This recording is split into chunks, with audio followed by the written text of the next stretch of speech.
Bishop Methodist Church Nigeria Onitsha Diocese, Right Reverend Biriohun Livenus Onuaga, on Tuesday described Nnamdi Kanu, the detained leader of the indigenous people of Biafra (IPOB) by the federal government, as representing over 99% of the Igbo and the entity called Biafra, despite its youthful exuberance.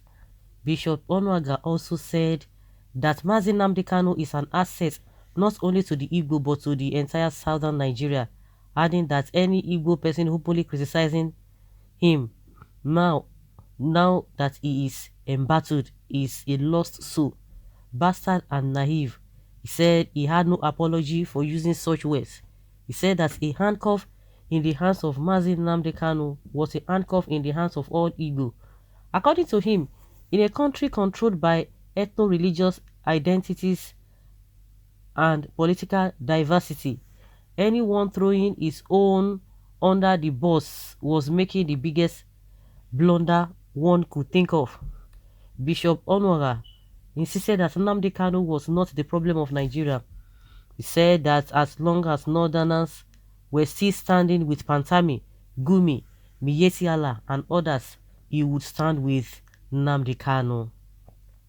He noted that Nigeria was not working and could never work until something drastic was done about its lopsided structure, adding that what was happening in Nigeria represented total injustice, calculated intimidation, sidelining and enslaving a group of people.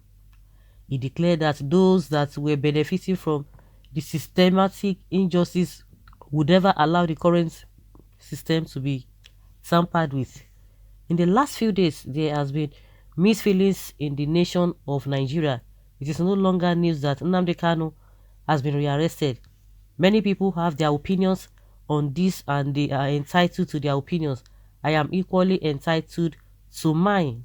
Some people are rejoicing that Nnamdi Kanu has been rearrested. Others are not happy because to them, the chase after Nnamdi Kanu is a misplaced priority. To me, any Igbo person openly criticizing Nnamdi Kanu is a lost soul, bastard and naive. No apology. Those Igbo rejoicing are only but being ignorant of the handwriting on the wall. Let me refer them to the scripture if they read the Bible. By the rivers of Babylon, there we sat down and there we wept.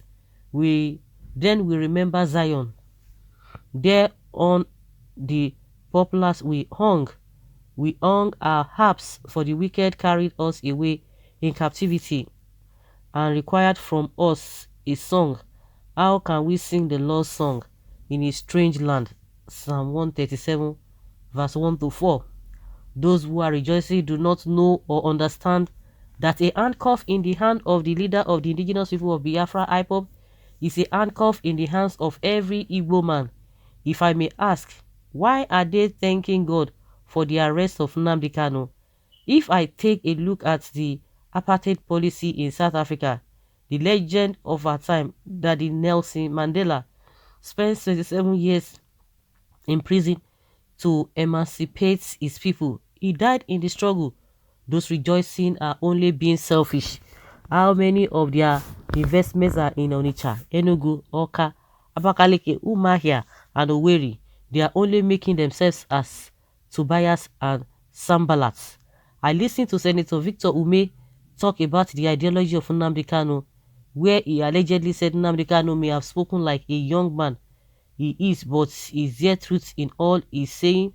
By the way, what is wrong that the Igbo want to be self-governing? Can somebody tell me why Nigeria is insisting that Biafra should not be self-governing? Is the Igbo man in the second agenda of this government? In a country dominated by ethno-religious politics, throwing your own under the bus is the biggest blunder anyone could commit. As long as the Northerners are still standing with Pantami, Gumi, Miyetti Allah and so on, I will stand with Nnamdi Kanu. Nnamdi Kanu may have his youthful exuberance, but he is representing over 99% of the Igbo and the entirety and the entity called Biafra. This is time to openly talk about the mistakes. Like every human being, he is not infallible. He has his archives, his and its attendant hubris. Even with his mistakes, Nnamdi Kanu is an asset to not only Indigo but to southern Nigeria as a whole. His courage has earned my respect. He is the catalyst providing oxygen to all the agitations in the south today. Be it Biafra or Oduduwa, the question is, the injustice and oppression that Kanu is fighting, are they real or perceived? Of course, even the blind can see them. You may not know the value of a madman in your family until heads of other madmen invade your ancestral home. Nigeria is not working and can never work until something drastic is done about its lopsided structure. What is happening in Nigeria is total injustice, calculated intimidation, sidelining and enslaving a group of people. Make no mistake, those that are benefiting from the systematic injustice will never allow the current system to be tampered with, the bishop concluded. Like they always say, a word is enough for the wise. A word is enough for the wise. The man has said it all. He has said it all. He has said it all. Those that are rejoicing, those who are saying, yes, the arrest of Nnamdi Kanu is going to bring peace to Southeast. That because of the way Nnamdi Kanu has been instructing and be talking, he has been making a lot of young people, to die unjustly in the hands of the Nigeria army. That is what a lot of them believe.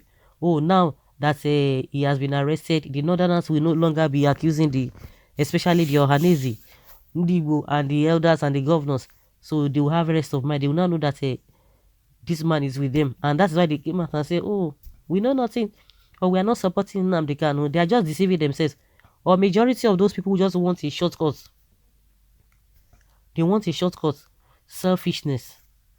Selfishness, greed. So that is what they are concerned about. They are really concerned about their own personal ego. Fear. Some of them, a lot of those are these things that we are mentioning are the reason why some of them do not want to speak the truth, but they are doing themselves. They are doing themselves, and this bishop has said, he said, inasmuch the Northerners are standing with Pantami, Gumi, Miesiala, and Esme, that he stands with Nnamdi Kanu, and he's not going to regret his statements. So guys, let's hear your opinion and have your take.